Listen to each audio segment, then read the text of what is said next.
నమస్తే, welcome to our channel. ముఖ్యమంత్రి చంద్రబాబు పోలవరాన్ని ఎంత ప్రతిష్టాత్మకంగా తీసుకున్నారో మనందరికీ తెలిసిందే. ఆయన ఎప్పుడైతే బాధ్యతలు చేపట్టారో అప్పటి నుంచి కూడా పలు పర్యాయాలు పోలవరాన్ని సందర్శిస్తూ పనులన్నీ కూడా దగ్గరుండి చూసుకుంటున్నారు. అయితే అప్పటి వరకు పోలవరంపై స్పందించినటువంటి అంబటి రాంబాబు ఆయన ఎప్పుడు పోలవరాన్ని సందర్శించినా వెంటనే మైక్ ముందుకు వచ్చి అవాకులు చవాకులు పేలుతున్నారు. అయితే తాజాగా నిన్న చంద్రబాబు గారు పోలవరం పర్యటనకు వెళ్ళిన నేపథ్యంలో అసలు పోలవరాన్ని సర్వనాశనం చేసింది చంద్రబాబే అని చెప్పి ఆయన అంటున్నారు. కావాలని చెప్పి అక్కడ జగన్మోహన్ రెడ్డి గారి గురించి తప్పుగా మాట్లాడుతున్నారని, అసలు పోలవరం సంకల్పించడానికి కారణం వైఎస్ రాజశేఖర్ రెడ్డి అని కేంద్రం నుంచి కూడా ఆయనే ఒప్పించారని కూడా చెప్పడం జరిగింది. అయితే ఈ రాజశేఖర్ రెడ్డి గారి కళని జగన్మోహన్ రెడ్డి గారు ఎందుకు నెరవేర్చలేకపోయారు, అలాగే ఇప్పుడు కేంద్రం ఏవైతే ఇస్తుందో ఆ డబ్బులన్నీ కూడా చంద్రబాబు గారు పక్కదోవ పట్టిస్తున్నారు అని చెప్పి ఆయన ఆరోపణలు చేస్తూ ఉన్నారు. సో ఆయన పోలవరం గురించి మరి గతంలో నాకే తెలియదు అని చెప్పిన సందర్భాలు కూడా ఉన్నాయి. మరి అలాంటి వ్యక్తి వచ్చి ఇప్పుడు పోలవరం గురించి ఎలా మాట్లాడుతున్నారు, అసలు పోలవరానికి అయిన ఖర్చు ఎంత, ఎవరు నిధులను పక్కదోవ పట్టించారు, ఇలాంటి విషయాలన్నీ తెలుసుకుందాం. మనతో పాటు ఉన్నారు ఆర్థిక సామాజిక రాజకీయ విశ్లేషకులు మధుసూదన్ రెడ్డి గారు. నమస్కారం అండి. నమస్తే అమ్మా. సార్, నిన్న అంబటి రాంబాబు గారు చంద్రబాబు గారు పోలవరానికి వెళ్ళిన నేపథ్యంలో ప్రెస్ మీట్ పెట్టి కొన్ని వ్యాఖ్యలు చేయడం జరిగింది. జగన్మోహన్ రెడ్డి గారు నిధులను పక్కదోవ పట్టించారంటున్నారు. జగన్మోహన్ రెడ్డి గారే కేంద్రం నుంచి నిధులు తీసుకొచ్చి అవన్నీ పోలవరానికి ఖర్చు పెట్టారు. ఇప్పుడు చంద్రబాబు గారే ఆ నిధులను పక్కదోవ పట్టిస్తున్నారు. ఇప్పుడు 2 సార్లు కేంద్ర నిధులు ఇచ్చింది, ఆ 2 సార్లు కూడా పక్కదోవ పట్టించారని చెప్పి అంటున్నారు. సో ఏదైతే ఈ కాఫర్ డ్యామ్ ఉందో దాన్ని నిర్మించకుండా డయాఫ్రమ్ వాళ్ళు నిర్మించడం వల్లే అది దెబ్బతింది, ఇదంతా చంద్రబాబే సర్వనాశనం చేశారని చెప్పి ఆయన అనడం జరుగుతుంది. అసలు పోలవరం ఎవరి హయాంలో ఎంతవరకు జరిగింది, ఎవరి వల్ల అది పనులు జరగకుండా ఆగిపోయింది, పోలవరానికి అసలు పెడుతున్నటువంటి ఖర్చు ఎంత, ఓవరాల్గా అంబటి రాంబాబు వ్యాఖ్యలపై మీరేమంటారు? అంబటి రాంబాబుని సంజనా సుకన్య సైజుల గురించి చెప్తాడు కానీ అంబటి రాంబాబుకి పోలవరం డ్యామ్ పొడుగు ఎంత, దాని విడత ఎంత, కాపర్ డ్యామ్ అంటే ఏంది, డయాఫ్రమ్ వాల్ అంటే ఏంది, ఇవన్నీ ఆయనకి తెలియదు. తెలియనోడు తెలియనాక నేను చెప్తాడు. పోలవరం డ్యామ్ గురించి చెప్పరా బాబు అని అంటే నాకు తెలియదు, నేనేం చెప్పమంటావు అన్నోడి గురించి, ఆ దరిద్రుడి గురించి ఏం మాట్లాడుకుంటావు. కానీ నేను క్లారిటీగా చెప్తాను నేనమ్మా. పోలవరం డ్యామ్కి ఒక బిహైండ్ ఒక హిస్టరీ ఉంది. ఇది జూలై నెల 1941లో అప్పటి మద్రాస్ ప్రెసిడెన్సీలో, గుర్తుపెట్టుకోండి, అప్పటి మద్రాస్ ప్రెసిడెన్సీలో ఫస్ట్ ఒక ప్రపోజల్ రిపోర్ట్ తయారు చేయమని అక్కడ ఒక చీఫ్ ఇంజనీర్ ఉండిండు, ఇరిగేషన్ డిపార్ట్మెంట్కి సంబంధించిన ఎల్ వెంకట అయ్యంగార్ అనే ఆయన చీఫ్ ఇంజనీర్ ఉండాడు. ఎల్ వెంకట అయ్యర్. ఈయన దీని మీద 3,50,000 ఎకరాలకి పోలవరం నిర్మాణం చేస్తే మనం ఆయకట్టు స్థిరీకరణ చేయొచ్చు అని చెప్పి ఒక ఎస్టిమేట్ చేశాడు. అప్పట్లోని డిపిఆర్ తయారు చేసి పెట్టాడు. 1946-47 మధ్యకాలంలో ఇది ఎస్టిమేటెడ్ వేసాడు. ఎంత గట్టొచ్చని 129 కోట్లకు నిర్మాణం చేయొచ్చని అప్పుడున్న బ్రిటిష్ గవర్నమెంట్కి ప్రతిపాదనలు ఇచ్చాడు. ఆడ ఏదైతే ప్రతిపాదనలు ఇచ్చాడో ఆ తర్వాత దేశానికి స్వతంత్రం రావడం జరిగింది. ఆ తర్వాత దేశానికి రాష్ట్రాలుగా విభజించడం జరగటం, అది పెండింగ్ పడిపోయిన తర్వాత 1980లో ఎమ్మెల్సీగా ఉన్నాడు అంజయ్య గారని, గుర్తుపెట్టుకోండి, కార్మిక నాయకుడు అనమాట, బీడీఎల్ కార్మిక నాయకుడు టంగుటూరి అంజయ్య అని. ఆయన మొట్టమొదట ఫౌండేషన్ స్టోన్ వేసింది. ఏది? టంగుటూరి అంజయ్య గారు. ఆయన ఎమ్మెల్సీ అనమాట, మెంబర్ ఆఫ్ లెజిస్లేటివ్ కౌన్సిల్లో ఉండేవాడు. ఆయన వేశాడు. ఆ తర్వాత ఏం జరిగిందంటే ఈ జలయజ్ఞంలో భాగంగా రాజశేఖర రెడ్డి ఏం చేశాడంటే 2004లో భూమి పూజ చేసి 8,261 కోట్లకి, ఎంతమ్మా? 8,261 కోట్లకి పోలవరం డ్యామ్ నిర్మాణం చేసేస్తానని చెప్పి లెఫ్ట్ కెనాలు, రైట్ కెనాలు, ఒక్కొక్క కెనాల్కి వచ్చి 1,320 కోట్లు అండ్ 1,353 కోట్లు ఒక ప్రపోజల్ పెట్టారు. కొంత మట్టి పనులు చేశారు. మట్టి పనులు చేసి నాకేశారు. డ్యామ్ గట్ల, పాడు గట్ల, డ్యామ్ జోళ్ళు తట్టన మట్టి కూడా తీయాలి. డ్యామ్ ఏంటంటే గోదావరి నది ఉంటుంది కదా, దాని మీద ఏం పని చేయాల. లెఫ్ట్ కెనాలు, రైట్ కెనాలు మట్టి పనులు చేసుకొని నాకేశారు. ఆ మట్టి పనులు కూడా పూర్తిగా చేశారంటే అయ్యి అసంపూర్తిగా వదిలేశారన్నమాట. ఒకదానికేం 1,320 కోట్లు, ఇంకో దానికేం 1,353 కోట్లు. అర్థమవుతుందా? ఈ చరిత్ర అంతా తెలియకుండా ఏదంటే అవాక్కులు చవాకులు పేలకూడదు. తర్వాత చెప్తాను నేనమ్మా. తర్వాత ఏం జరిగిందంటే మనకి అప్పుడు రాజశేఖర రెడ్డి ఉన్నప్పుడు రాయపాటి సాంబశివరావు అని ఉండేవాడు, కాంగ్రెస్ పార్టీలో ఒక ఎంపీ ఉండేవాడు. ఆయన సంస్థ పేరు ట్రాన్స్ట్రాయ్ వాళ్ళకి ఇచ్చారు. వాళ్ళు ఏం చేశారంటే బ్యాంకులకి ఎన్పిఏ అయిపోయారు. వాళ్ళు పనులు సరిగ్గా చేయక బ్యాంకులకి ఎన్పిఏ అయిపోయారు 4,000 కోట్ల దాకా. వీళ్ళు పనిచేసేవాళ్ళు కాదు, పాడు కాదని చెప్పి అప్పుడు చంద్రబాబు నాయుడు ఏం చేశాడంటే వాళ్ళ రిపోర్ట్లన్నీ తెప్పించుకున్నాడు. వీళ్ళకి ఫైనాన్షియల్ క్యాపబిలిటీ లేదు, వీళ్ళు పని చేయలేరని చెప్పి అప్పుడు సెంట్రల్ గవర్నమెంట్కి రిపోర్టుకు పంపించడం వల్ల ఇక్కడ ఏం జరిగిందనేది ప్రజలు స్పష్టంగా చెప్తాను నేను.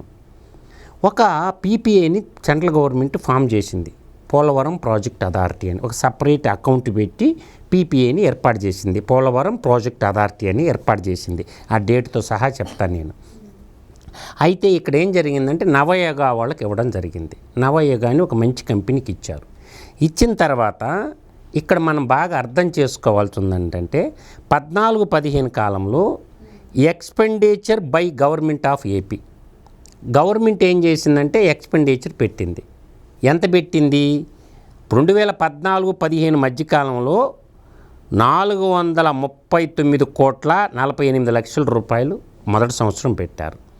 తర్వాత రెండో సంవత్సరం 15-16లో 1,868,30,00,000 ఖర్చు పెట్టారు. మూడో సంవత్సరం 16-17కి వచ్చేసరికి 1,721,21,00,000 ఖర్చు పెట్టారు. తర్వాత 17-18 ఇది ఎలక్షన్ ఇయర్ అనుకుంటా, అప్ టు జూలై 2017 దాకా 2,590,71,00,000 కట్టారు. మొత్తం కలిసి ఆంధ్రప్రదేశ్ గవర్నమెంట్ ఏం చేసిందంటే అప్పుడు 6,598,70,00,000 ఖర్చు పెడితే వాళ్ళు ఏంటంటే గవర్నమెంట్ ఆఫ్ ఇండియా, ఇది ఆంధ్రప్రదేశ్ గవర్నమెంట్ ఖర్చు పెడితే అది రీఎంబర్స్మెంట్ ఇవ్వాలి కదా. వాళ్ళు ఇచ్చింది ఎంత అంటే అమ్మ, ఒక సంవత్సరం ఏమో 245 కోట్లు ఇచ్చారు, ఒక సంవత్సరం ఏమో 590 కోట్లు ఇచ్చారు, ఒక సంవత్సరం ఏమో 2,514,70,00,000 ఇచ్చారు, 17-18లో 0 గుండు 0 ఇచ్చారు. మొత్తం కలిపి 3,349,70,00,000 ఇచ్చారు. ఆంధ్రప్రదేశ్ గవర్నమెంట్ ఖర్చు పెట్టిందంట 6,598,70,00,000 ఖర్చు పెడితే నాటి చంద్రబాబు నాయుడు గవర్నమెంట్కి ఇచ్చిన డబ్బులు ఏంటంటే 3,349,70,00,000 ఇచ్చారు. ఈ స్టాటిస్టిక్స్ అన్నీ నీకు ఎక్కడే సార్ అని నువ్వు అడిగితే నేను చెప్తానేనండి. క్లియర్గా కంప్యూటర్ అండ్ ఆడిట్ జనరల్లోకి పోతే ఈ నివేదిక ఉంది. పోలవరం ప్రాజెక్ట్ అథారిటీ వెబ్సైట్లో దొరకద్ది, నా సొంత కవిత్వమేం చెప్పాల. అయితే ఇక్కడ ఏంటంటే అప్పుడు ఉన్నటువంటి గవర్నమెంట్కి, చంద్రబాబు నాయుడికి గవర్నమెంట్ క్లాస్ వచ్చింది చివరిలో.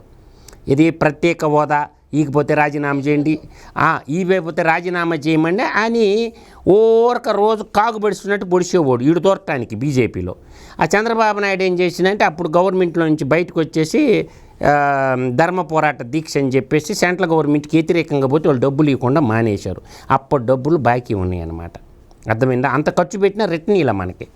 ఆ తర్వాత నీకు ఏం జరిగిందంటే ఇక్కడ మనం ఏమైనా చేసుకున్నా ఇప్పుడు అట్ ప్రజెంట్ లేటెస్ట్గా 2005 డిపిఆర్ కాస్ట్ ఏంటంటే 10,151 కోట్లు అన్నారు 2005 నాటికి. ఓకేనా? ఇక్కడ 2010 నాటికి వచ్చేళ్ళకే 16,010 కోట్లు అన్నారు.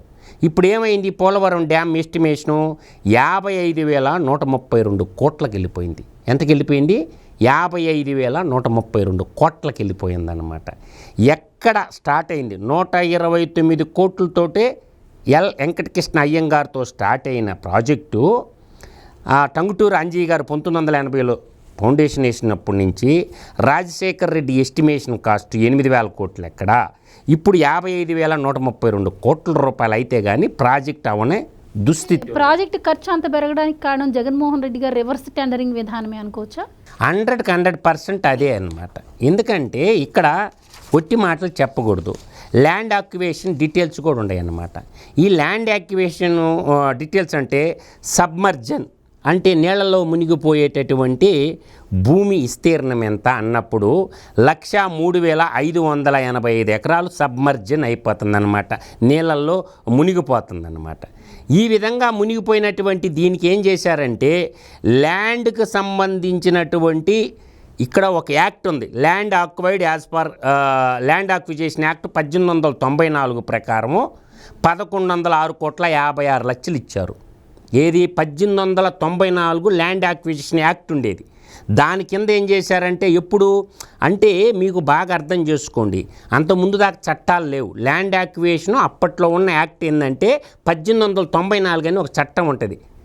ఇప్పుడు 2013లో ఏం చేశారంటే 2013లో ఏం చేసిందంటే మన్మోహన్ సింగ్ సర్కారు ల్యాండ్ యాక్విజిషన్ భూసేకరణ చట్టం ఒకటి చేసి వచ్చింది. ఆ చేసినప్పుడు ఏమైందంటే land acquired as per RFCT LARR act 2013 ప్రకారం, ఈ 2013 ప్రకారం ఇక్కడ మొత్తం భూమి సేకరించాల్సి ఉన్న భూమి ఏర్పడిందంటే 16,397 ఎకరాలు సేకరించాల్సి వచ్చింది. 1894 చట్టం ప్రకారమేమో 86,194 ఎకరాలు. ఓకేనా? తర్వాత ఇక్కడ ఏమొచ్చింది మనకి, ఇక్కడ మిగిలిపోయింది ఎంత, 16,397 ఎకరాలకి 3,096,34,00,000 కట్టాల్సి వచ్చింది ప్రభుత్వం. ఏది 2013 భూసేకరణ చట్టం ప్రకారం. ఈ లోతుపాతులన్నీ తెలియకుండా, అర్థమవుతుందా, ఏదంటే అది నోటికొచ్చి మాట్లాడితే మనం ఏం చేయాలమ్మా? ఇప్పటికీ భూమి సేకరించాల్సి ఉన్నటువంటిది, ఇప్పటికీ ఎట్ ప్రజెంట్ సిచ్యువేషన్ చెప్తున్నా నేను, 62,839 ఎకరాలు, 62,839 ఎకరాలు ఇక్కడ ఇంకా సేకరించాల్సి ఉన్న దౌర్భాగ్య పరిస్థితిలో ఉంది గవర్నమెంట్. పోలవరం డ్యామ్ అంటే డ్యామ్ నిర్మాణం ఒకటే కాదు, ఆడ పవర్ ప్రాజెక్ట్ ఉంటుంది, లెఫ్ట్ కెనాల్ రైట్ కెనాల్ ఉంటుంది. కాబట్టి ఎస్టిమేషన్ కాస్ట్ ఏంటంటే 6,823 కోట్ల రూపాయలు ఈ ల్యాండ్ ఆక్విజిషన్కే ఇంకా చెల్లించాలమ్మా ప్రభుత్వము. ఇంకా మొన్న ఇచ్చిన ఈ రీసెంట్గా ఒక 1000 కోట్లు ఇచ్చాడు, గుర్తుందా మీకు? అందువల్ల ఏంటంటే పోలవరం ప్రాజెక్ట్ కంప్లీట్ అయ్యేది లేదు, మా కొడుకు పెళ్ళి అయ్యేది లేదని ఒక సామెత ఉంది, గుర్తుపెట్టుకోండి. ఫస్ట్ ఏం చేయాలంటే సబ్మర్జన్ అయిపోయేటటువంటి గ్రామాల వాళ్ళందరికీ ఏం చేయాలంటే భూములు ఇవ్వాలా, ఇళ్ళు ఇవ్వాలా, వాళ్ళ రిహాబిటేషన్ చేసిన తర్వాత డ్యామ్ నిర్మాణం చేయాలి. ఇవాళ జగన్మోహన్ రెడ్డి 5 ఏళ్ల కాలంలో ఎన్ని ఇళ్ళు కట్టాడు అంటే మీరు అన్నారు కదా, ఇప్పటికే ఒక 1000 కోట్ల వరకు ఇచ్చారు. అండ్ నిన్న కూడా ఆయన పోలవరం మీద ఎంత శ్రద్ధ పెట్టారు, నిర్వాసితుల మీద కూడా అంతే శ్రద్ధ పెట్టి పోలవరం ఎప్పుడు 2027 కల్లా పూర్తయితే ఆ నిర్వాసితులకు అందాల్సిన పరిహారం కూడా 2027 కల్లా ఇచ్చేస్తామని చెప్పి ఆయన క్లియర్గా చెప్పడం జరిగింది కదా. నేను డీటెయిల్స్ క్లియర్గా మీ ముందే పెడుతున్నాయి కదమ్మా, డీటెయిల్స్ క్లియర్గా చెప్తున్నాయి కదా. డ్యామ్ నిర్మాణం చేసేటప్పటికి ఏంటంటే ఎవరైతే ఆర్ఆర్ ప్యాకేజీలు ఉండే అక్కడ ఉన్న వాళ్ళందరికీ ఇళ్ళు కట్టించాలా, స్కూళ్ళు కట్టించాలా, చాలా పెద్ద తతంగం ఉంటుందన్నమాట. అందువల్ల ఏంటంటే పోలవరం డ్యామ్ అనేది వాస్తవంగా చెప్పాలంటే పోలవరం డ్యాము డయాఫ్రమ్ వాల్ ఏదైతే ఉందో దాన్ని గిన్నీస్ బుక్ రికార్డులకు తెచ్చిన చంద్రబాబు నాయుడు. 32,100 క్యూబిక్ మీటర్లు ఒక్క రోజులో వేశారు. 32 లక్షల క్యూబిక్ మీటర్లు కాంక్రీట్ వేశారు ఒక్కరోజే. గిన్నీస్ బుక్ రికార్డు వచ్చింది.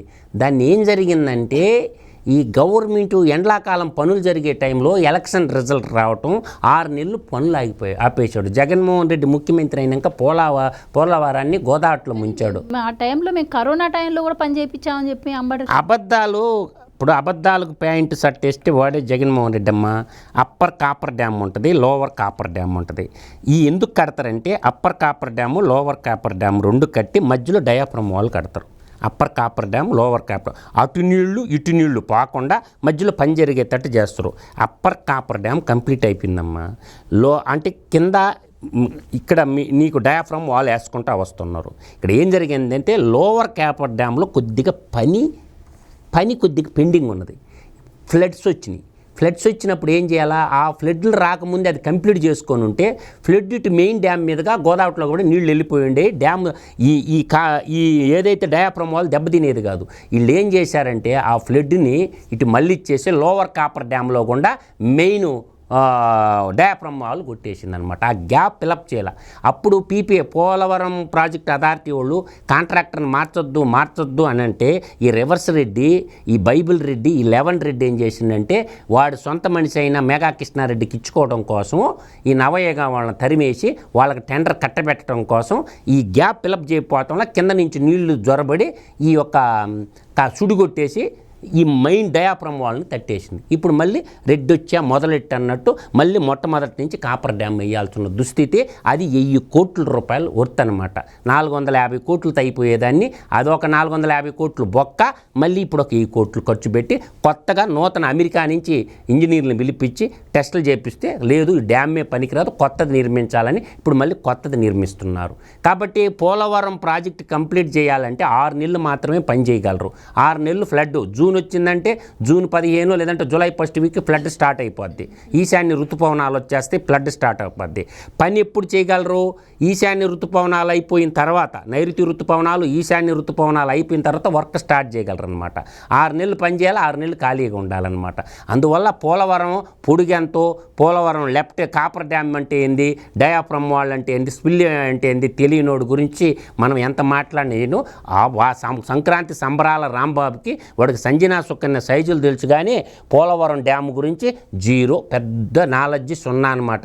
వాడు మాట్లాడే మాటలకు విలువే లేదు. ఆంధ్రప్రదేశ్ ప్రజలు మర్చిపోయారు వాడిని. జలవనరుల మంత్రి కాదు, జలకన్య మంత్రి, జలకంత్రి మంత్రి, దినకంత్రి మంత్రి అని చెప్పి అనుకుంటారే తప్ప వాడిని ఇరిగేషన్ మంత్రిని ఏ రోజు ఆంధ్రప్రదేశ్ ప్రజలు అనుకోవాలి. కాబట్టి పోలవరం గురించి మొత్తం టోటల్ రిపోర్టు పీపీ అథారిటీలో ఉందో చూసుకొని చదివి చావండి అని చెప్తున్నాను. Thank you so much. నమస్కారం.